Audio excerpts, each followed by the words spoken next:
Hey folks, I'm Dieter Melhorn. In this video, we're going to talk about the 3 biggest catfish ever caught on rod and reel in America.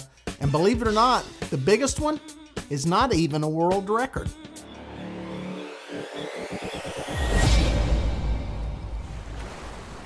Folks, people love to fish for catfish, and their popularity has led them to be one of the most pursued freshwater species in America. Well, as more and more people are attracted to these fish online, more and more people are out fishing for big catfish.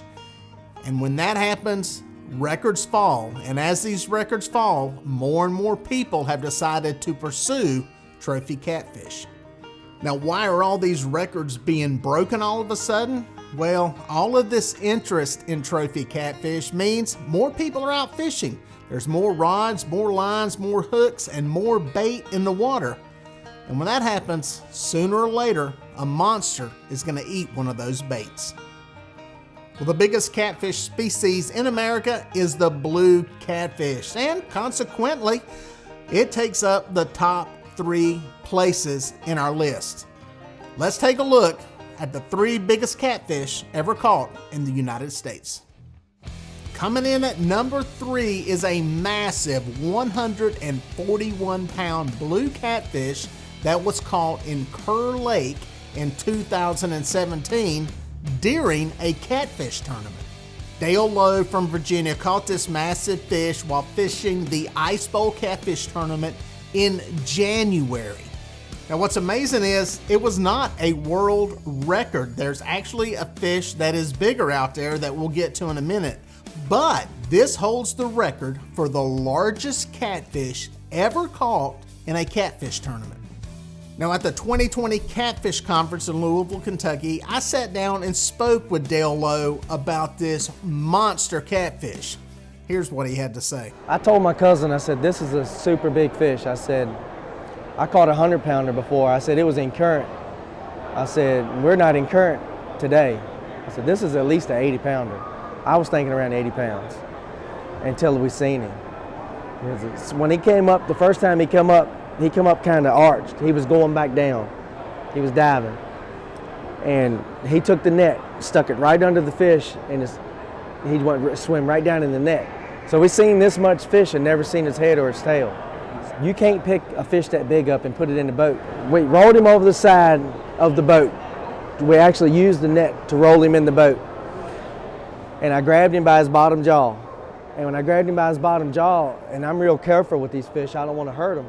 And when I went to pull on him and he didn't move, that's when I realized how big he was. And I told my cousin Stephen that was with me, I said, this is a world record. Now, one of the cool things about this fish is they kept it alive until it was weighed. One thing about guys that fish for catfish is they try to release these trophy record-breaking fish alive.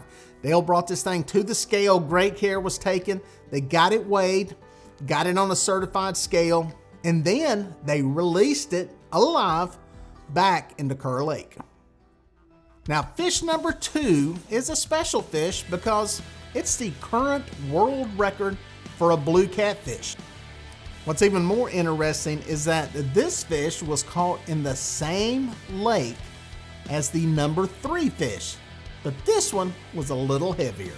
In 2011, Nick Anderson was fishing with his family when he hooked into what would be the new world record for a blue catfish. It tipped the scales at 143 pounds, easily eclipsing the previous world record of 130 pounds.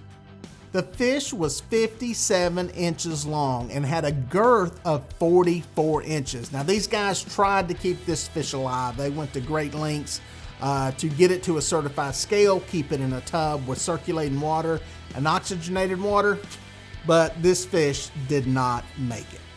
This 143-pound world record has put Kerr Lake on the map as the place for a world record blue catfish.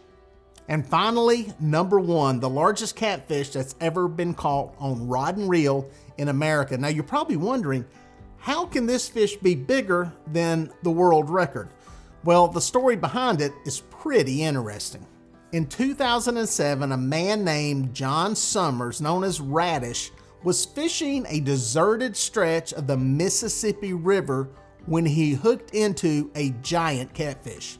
Now, Radish, as he is known, has caught plenty of big catfish, but he knew that this one was something special. He managed to get the fish to the boat, but it was too big to bring into the boat. So he dragged the fish beside the boat back to the ramp where his wife met him to take some pictures. Now, these images that John's wife took are all that we have to guess at the weight of this enormous fish. I did a video a couple of years ago where a friend of mine, Jeff Manning, and I sat down and did a little forensic research into coming up with a good estimation on the weight of this fish. This is what we found out. Now, if you take the minimums, 42 inches, and the minimum length that we come up with, that's 42 by 60, it comes up to 132 pounds, which at the time would have been a new world record. Fish was released alive.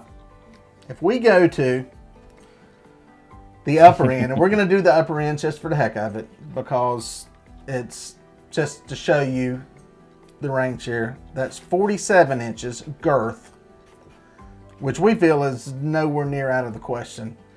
The length of it, the high end, and we didn't even go with the super high end. We took the measurement and reeled it in some because the fish was sloping away from us. So a little bit of math on that. 47 times 80 divided by 800 equals a whopping 220 pounds. There you go, folks. Just based on our rough estimations, this fish could have been over 200 pounds. It's at least 175 pounds. But one of the cool things is we've got some new information that we'll be putting out in a new video that will go into some more detail that will help narrow down a more exact weight on this fish. Regardless, this fish would have been a world record at the time and would still be a world record today.